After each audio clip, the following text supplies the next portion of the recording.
Good evening, everyone. Good evening, Minnesota. Minnesota National Guard, under the command of General John Jensen, is deployed. We'll talk about the numbers that are out there and the mission specific that they're employing. Colonel Langer is currently at the 5th Precinct, holding that ground with the State Patrol.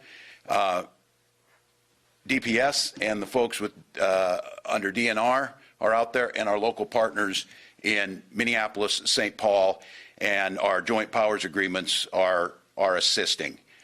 The situation is incredibly dangerous. The situation is fluid. It is dynamic. I would first of all thank all Minnesotans who chose to protect our cities, who chose to protect their neighbors and stay home. Thank you for that. To all of the first responders who are out there, from firefighters to National Guard to line crews to utilities workers who are out there to keep us safe, I want to thank you for that. Law enforcement is responding the best they can in this situation. We'll get you all of the numbers that are out there. I want to say, first of all, I myself can fully understand the rage. I spoke this evening to George Floyd's siblings quite extensively. I understand that rage. We've talked about it. We understand what has to happen. What's going on out there right now is not that. The wanton destruction, and specifically of ethnic businesses that took generations to build, are being torn down. All of those infrastructures of civil society and the things that make our city great, which lends me to believe, as we look at this, the disenfranchisement that went with what we witnessed with George's death is one thing, but the absolute chaos. This is not grieving, and this is not making a statement that we fully acknowledge needs to be fixed. This is life-threatening, dangerous to the most well-qualified forces that are out there facing this. So I want to acknowledge that. I'm deeply concerned with the people who you need to go home. You need to go home. The purpose of this, and we're seeing it spread up across the country, is making it more difficult to get to the point where we can deal with these issues. Our neighbors are afraid.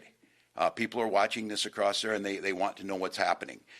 We promised you today, and I want to thank Mayor Fry for the leadership today, and I think the issue of coordination and communicating together. This is the largest civilian deployment in Minnesota history that we have out there today. And quite candidly, right now, we do not have the numbers. We cannot arrest people when we're trying to hold ground because of the sheer size, the dynamics, and the wanton violence that's coming out there. Colonel Langer spoke about this often, of seasoned folks who have also deployed overseas and seen this, and now seeing this here in our neighborhoods. We will talk about ways and the resources that we have left. But to put this into perspective, the force that we have out there now is about 3 times larger than the one in the 60s, which was the largest during the race riots. And they're out there right now. And the capacity to be able to do offensive actions, and they're out there doing that, arresting the folks that we can. But as you've seen, there's already shots being fired back at our people. This arson that is taking place puts many people at risk. Our firefighters are specifically and very open to target, and Minneapolis Fire has been responding heroically. And I tell you, all the citizens, the response time is fast as we want to get it. And that responsibility, as I said today, for coordination lies with us. I will take responsibility for the underestimating the wanton destruction and the size of this crowd. We have deployed a force that I think, as we sat down together and talked about, would have in any other civilian military or civilian police operation worked. But the terrifying thing is to hear people who've seen this, and myself of looking at this, it resembles more of a military operation at times now, as especially ringleaders moving from place to place. So I would ask all of us to, again, go home to protect our assets, understanding that the priority of this mission today and the plan to do it was to deploy the assets that we had, to work in coordination and beef up what we had to do very, very quickly in command and control of those, put a joint force together to first and foremost protect life, followed by protecting property, followed by restoring order. And the issue, as I've said this time and time again, whether it was something that now seems so simple to do stay-at-home orders about COVID, is to try and get the situation under control to protect all those things. But there is a compact that goes in civilized society that you have to have social buy-in. And so with the elements that are out there now, they're stopping semis by blocking roads and then raiding what's in them. This is not about George's death. This is not about inequities that were real. This is about chaos being caused. And so my responsibility on this, and I do want to thank the mayor, executing a plan is very difficult. And I think the frustrations we all feel certainly isn't aimed at the mayor. He's performing admirably and doing everything possible. I accept that responsibility. He's here today asking and calling hourly, where can we move, how do we coordinate? So Mayor Fry, I want to thank you. The same thing with Mayor Carter of executing together. This is an operation that has never been done in Minnesota. The scope of this has now reached globally, or excuse me, across the nation.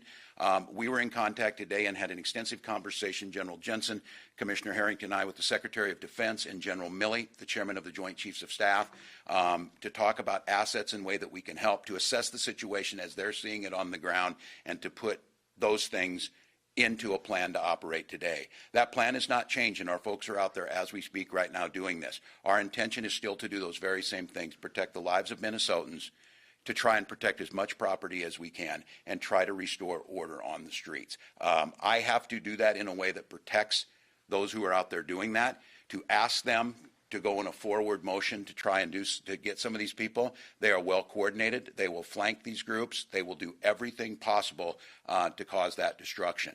So with that being said, I'm going to have Mayor Fry come up. We'll have our folks talk about it, and we'll talk about what the next steps are, because I want to be clear, we're about 72 hours into this.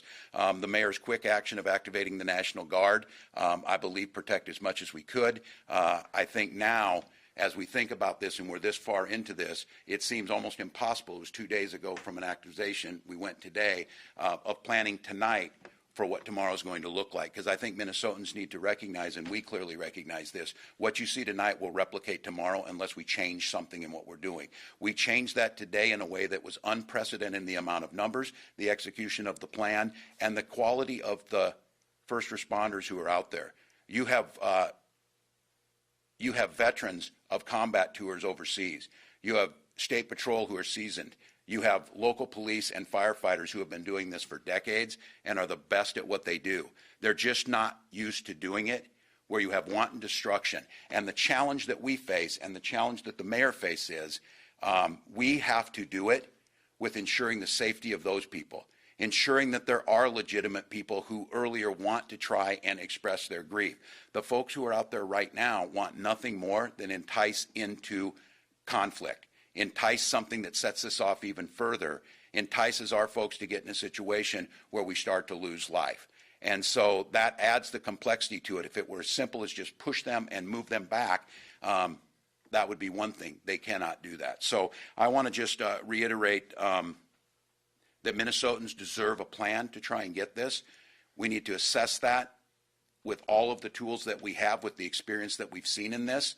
We are certainly in contact with our neighboring states and cooperations, as well as the federal government, to think about the best way to do this. The situation tomorrow will be increasingly more difficult because this has spread to other cities in a serious way, which makes the challenge of civil order even that much more difficult. But I do want to, and just clarify to my friend and someone who's led in this, and a mayor who should never be put in a position that he was put in, to try and respond. There are a limited number of resources that any city has, and this force that's out there right now bent on this is simply overwhelming what we have on the ground. And so at this point, it becomes more of a hold what we have and do the best we can. So I want to thank you, Mayor Fry. I want to thank you for